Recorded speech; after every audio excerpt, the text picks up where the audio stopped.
भारताचा IT hub आणि Oxford of the east असलेल्या पुण्यात साध्या इंटरनॅशनल फ्लाईटसाठी सुद्धा वेळेचं बंधन आहे. कारण काय? कारण पुण्यात आजपर्यंत स्वतःच असं स्वतंत्र आंतरराष्ट्रीय विमानतळच नाही. पण मग 7 वर्षांपूर्वी जाहीर झालेलं पुरंदर विमानतळ का रखडलंय? सरकार एका एकराला तब्बल 2 कोटी रुपये द्यायला तयार आहे, पण तरीही शेतकरी म्हणतायत की आम्ही जीव देऊ पण जमीन देणार नाही. नक्की मॅटर काय? हा विकास आहे की विस्थापन? आजच्या व्हिडिओमध्ये आपण यामागची खरी परिस्थिती डिकोड करणार आहोत. तेव्हा हा व्हिडिओ शेवटपर्यंत नक्की बघा, कारण 10 जून 2026 नंतर इथं काहीतरी मोठं घडणार आहे. पुण्याचं सध्याचं लोहगाव विमानतळ हे खरं तर एअरफोर्सचं आहे. इथं नागरी उड्डाणांवर प्रचंड बंधन आहे. पुण्याच्या प्रगतीसाठी 24 तास सुरू राहणारं विमानतळ गरजेचं आहे आणि त्यासाठी पुरंदरची निवड झाली. 2832 हेक्टरवर पसरलेला हा प्रकल्प महाराष्ट्रातला सगळ्यात मोठा विमानतळ प्रकल्प असू शकतो. पण अडचण कुठे? मित्रांनो, ही नुसती जमीन नाहीये. पुरंदर हे जगातील अशा काही मोजक्या जागांपैकी एक आहे जिथे सर्वोत्तम दर्जाचं अंजीर पिकतं. इथल्या अंजिराला चक्क GI टॅग म्हणजेच भौगोलिक मानांकन मिळालंय आणि इथला शेतकरी वर्षातून 3 वेगवेगळी पिकं घेतो.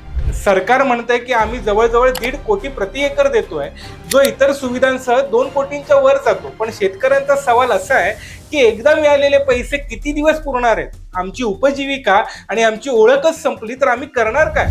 मित्रांनो, इथे एक ट्विस्ट आहे. गेल्या काही वर्षात विमानतळाच्या बातम्या येतात, शहरातल्या मोठ्या इन्व्हेस्टर्सनी स्थानिक शेतकऱ्यांकडून स्वस्तात जमिनी विकत घेतल्या. आता जेव्हा सरकार कोट्यवधींचा मोबदला जाहीर करतंय, तेव्हा रांगेत उभे असलेले 90% लोक हे इन्व्हेस्टर्स आहेत, शेतकरी नाहीये. म्हणजे या सगळ्यामध्ये फायदा कोणाचा होतोय? कष्ट करणाऱ्या शेतकऱ्यांचा की संधी शोधणाऱ्या व्यापाऱ्यांचा? सरकारने या प्रकल्पासाठी 6,000 कोटी रुपयांचं कर्ज मंजूर केलंय. जिल्हाधिकारी जितेंद्र हुडी यांनी स्पष्ट केलंय की 10 जून 2026 ही डेडलाईन आहे.